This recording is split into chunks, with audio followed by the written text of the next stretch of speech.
We, like any other business, we have challenges. Brokerage is wide. First, let me first tackle our brokerage line. A broker in Uganda does everything. We don't specialize. Okay. In brokerage, there is management. In brokerage, there is sales. In brokerage, there is buying. You can be a buying agent, a broker for Sonko. Okay. In brokerage, there are those who specialize in selling farmland. In brokerage, there are different fields we can specialize in. But here, we are doing everything. Today, you call me, Peter, I need a property, a commercial property. I'll do it. Okay. I need a farm somewhere in Hoima. I'll do it. I need a house in Arua. I'll do it. We are not specializing in territories. Like in Kampala, I do the whole country. Okay. The way you come, the way I serve you. Now, that is one biggest challenge we have. You will not know everything. And brokers in here, we have that thing of, I know everything. Brokers, I should say, we have fear. Most of our brokers, especially the ones, my colleagues on the roadside brokers, we have one association like area we've talked about earlier. It offers so many courses, okay, trainings. But if I tell my colleague, come, we better the business with information, knowledge, understanding, they fear. Brokers, people have not yet appreciated us. Most of our market we serve. Kampala, I should say it's shaping up. It's very hard to find a person. Then it's also about presentation, maybe. Okay. How you present yourself to Sonko, your clients. Yes, we've not been appreciated. People don't appreciate the services of a broker. Okay. Yes. When you talk about appreciation in what sort of? I've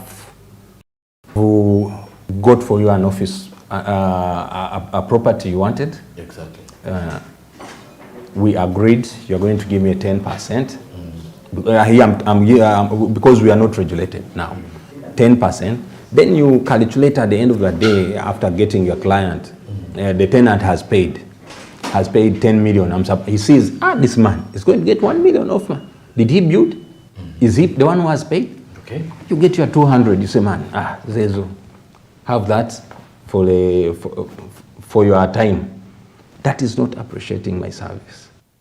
That's not appreciating my service. We should be appreciated. Okay. People should know our business, brokerage. It's an occupation. Okay. Yes, it is a profession. Some of us, we've taken it as it's a career. Although we have some of our colleagues who take it as a survival business. Let me go, if I get a 20,000, I come back home. Okay. I can put some airtime, I call my few people back home, I call my friends, we chat, we put in some, those are survival, they are into the business as survival. But people are going now for career. Those are the ones we are talking about, the professionals.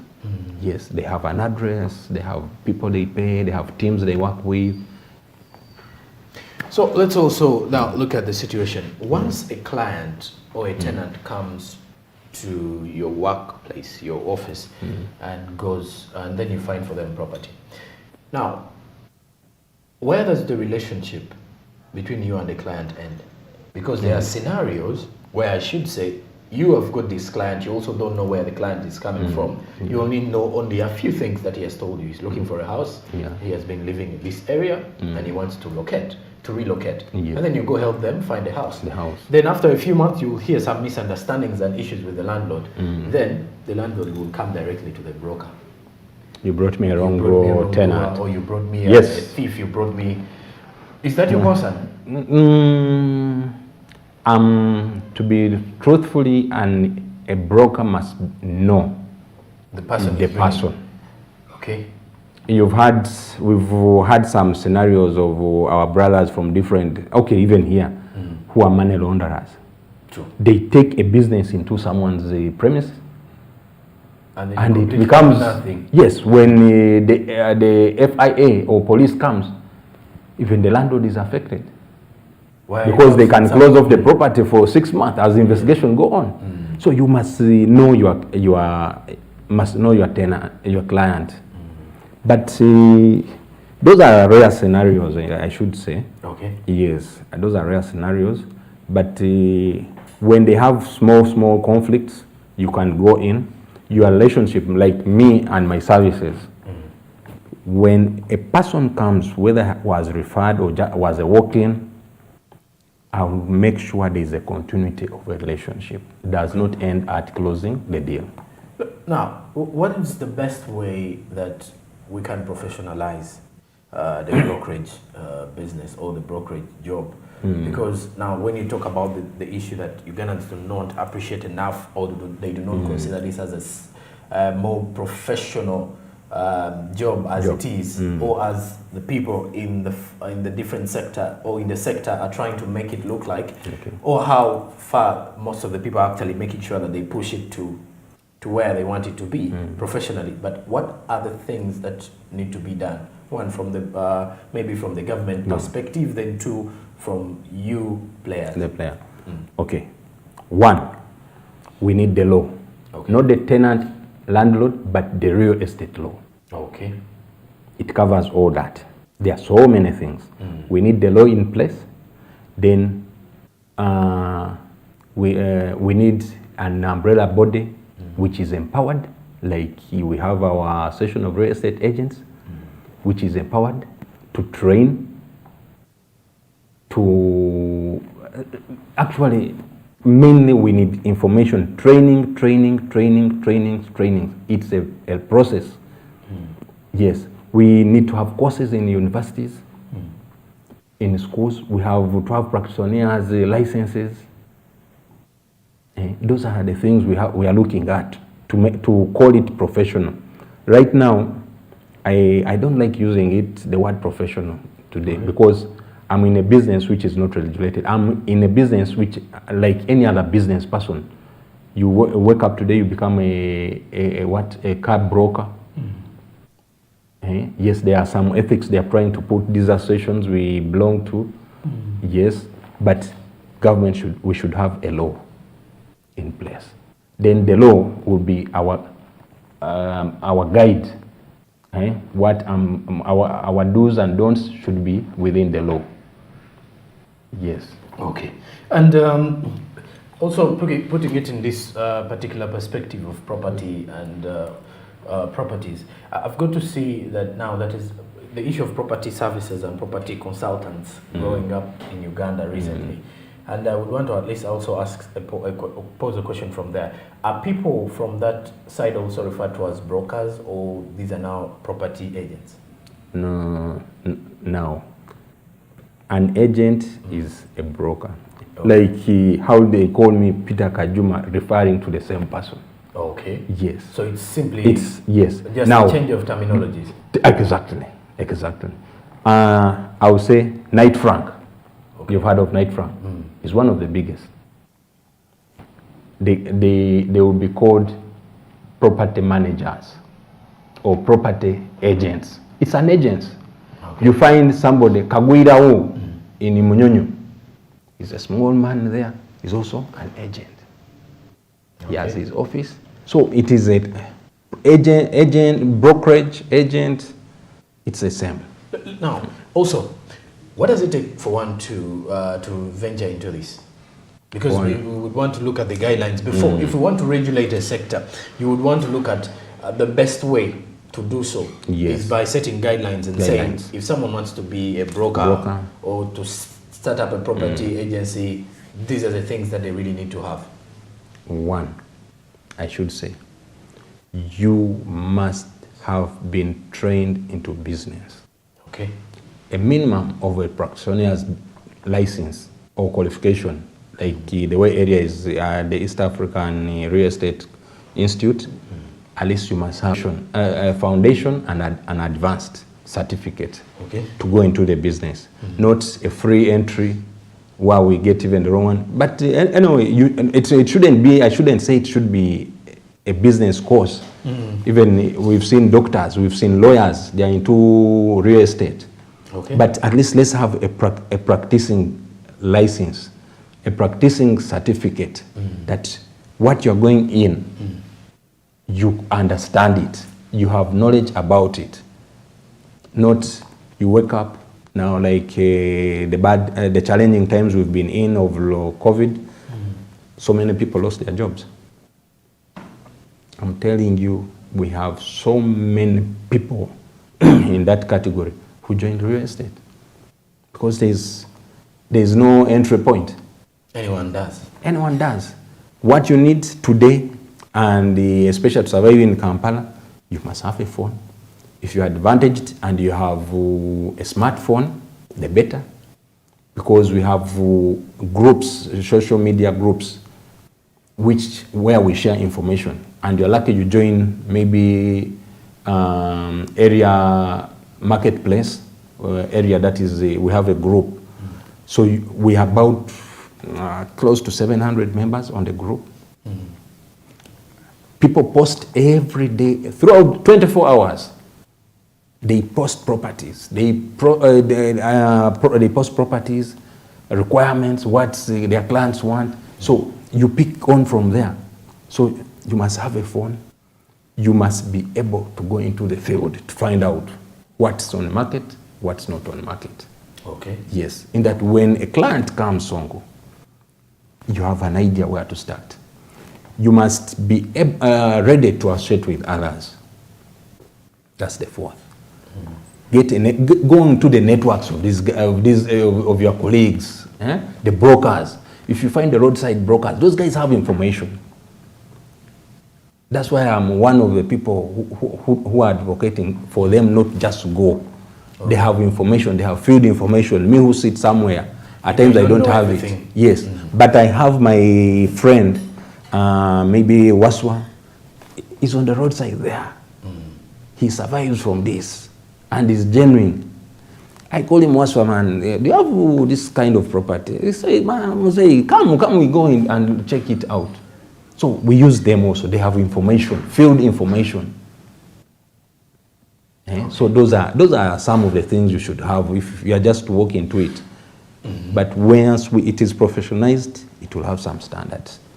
Okay. You don't just come in, you don't just go out. All right. Yes, we've seen the ones we call survivors, these survival business agents. He comes, he had a target. I want to start my textile shop. He perseveres. He goes into the business, perseveres. For maybe one year, he hits his deal of 2 million. He will walk out. Wow. And I can tell you, real estate is actually a broader space of doing business for almost anyone who's actually out there. But looking at the perspective of brokers or property agencies or services, like it says, it's an open space. Everyone can do that. And with the fact that people have smartphones, people do post houses, people post property, people can post and give you all that. But you need to be very, very aware of scammers who also happen to be in the field, fraudsters in any way before making any payment. Because I was almost going to ask, there are challenges. There is a challenge whereby some people end up paying money through agencies. Yeah. And then, on reaching the point, the landlord completely knows nothing. So, of which I would want to know, what is the best way if you're paying? Should you pay through an agency or should you pay through the landlord? No, it depends on the arrangement. But I always advise and I would encourage. Okay. Before you pay your hard-earned money, do some due diligence. All right. Their property managers who have signed agreements, where you pay to them. With the landlord? With the landlord. So that they manage the payments for the landlord? Yes. Okay. Knight Frank. We have also Noble Property Services. We have we have properties we manage, and you find our labels. My colleague Avat Agava. Okay. You just see on the entry Avat. Then we shall have, before you pay, do some due diligence. Do some due diligence. Go around, come talk to the tenants around. If it's a standalone, you can ask a neighbor, who is the owner of this property? No, that property belongs to Sonko, but he gave it to Noble Properties, they manage it. Besides that, the landlord is this and this. Get to know due diligence. But you see, like I said, we have different types of agents. There are those who are surviving in it just to move to the next level. There are those who are taking it on as a career. So if I get a chance in the other category, you give me the money, which man I've been looking for, expect the disappearance. All right. Yes. Okay, and lastly, do you think it is a better way for, let's say, landlord, because landlords, some of them don't want to stress themselves over clients. Is it better for them to actually seek for property agencies to at least manage their accounts? Yeah, now like my brother Sonko here, you have a tough schedule with work here. That's why you got money to build. Yes. Are you going to keep running around with the tenants? Not really. Appoint Peter, appoint Noble Properties to take over. Peter, you will be paid off the gross collection of this. Do this, this, and this. Continue with your work here. I get your income. You add it on here. You develop another property. Peter, Noble Property, take over. Because you have a lot of responsibilities here. I don't know. I've actually forgotten to ask as well. I need to know, what does it take? Like, if someone is going to, I don't know. I don't want this to actually skip my mind. It's actually about a payment of people paying through agencies. Have you faced any challenge whereby a client happens to leave the house without payment? Yes. And what are some of the securities that you as property agencies would wish to have to at least know that this particular client is not going to not going anything? You know, it's a very complicated situation. Okay. Let me give it to you from these two angles. All right. Okay. Some of the mitigation, how to mitigate that. That's why you see some big landlords. For small landlords, I have my 5 apartments, I have my 1 house, you can manage it.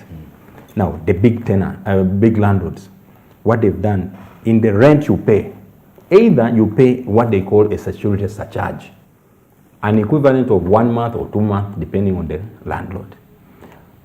You pay, let's say you pay 3 months, then it tells you the 4th month you've paid is for security. In case you disappear, in case you spoil my property, I will compensate with myself. Then he will not allow you to go past the 4th month. The others, what they do, they're telling you pay up front.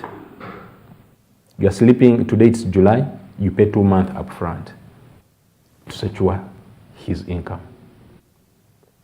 to control the income disappearances. Those are some of the things. But there are these scenarios. This person, tenant X, was your good tenant. He would pay timely. He has lost a job. What do? You give him maybe 3 months, there's nothing forthcoming. Another 2 months, he disappears. Some things, you wash your hands clean and let go. Okay. Where the situation is different, you follow up. You track the person. We have established some links with the police, the authorities. You track the person. Okay. Yes. Others have confiscated the property. Bring my money, you get out. All right. Then your last submission as we are winding up with our discussion. Yeah. I should say, okay, it's my prayer, humble prayer. We expedite the law. Okay. Wherever it is, wherever it's seated, it's my humble prayer. We need to regulate the business. Let's first get the law out. I think appreciating the brokerage world, the brokerage business will come in slowly by slowly. Okay. Yes. And there you have it. It's Peter Kajuna from Noble Property Services here as we are looking at the real estate brokers in Uganda today. And he did mention that the sector is the second employer. Employer. Formally. Both, I think we should say just employer. Okay. Formally, no. But it has a number of people who are in there. Unregulated. Yes. It's the second employer to agriculture. All right. Yes. And it is a sector that will, like he says, they feel they need these laws and rules that is going to govern them to streamline the activities from the brokerage for at least you as a tenant or as well as the landlord to benefit from this particular one, and for the brokers themselves to feel at least appreciated or recognized of their particular profession and their sweat that they definitely, you know, when you wake up in the morning to make ends meet, you definitely wish at least you earn from your particular ideas and earn from your idea, rather from your particular sweat and that particular situation. Well, apparently, for all of you that have been part of us this morning, thank you very much. It is actually 8 minutes to the top of the hour. Coming up shortly is Financial Market with Anthony Sebale. It is Smart Means Business and we are off for today. Have a blessed day till tomorrow morning. Good morning. Thank you so much.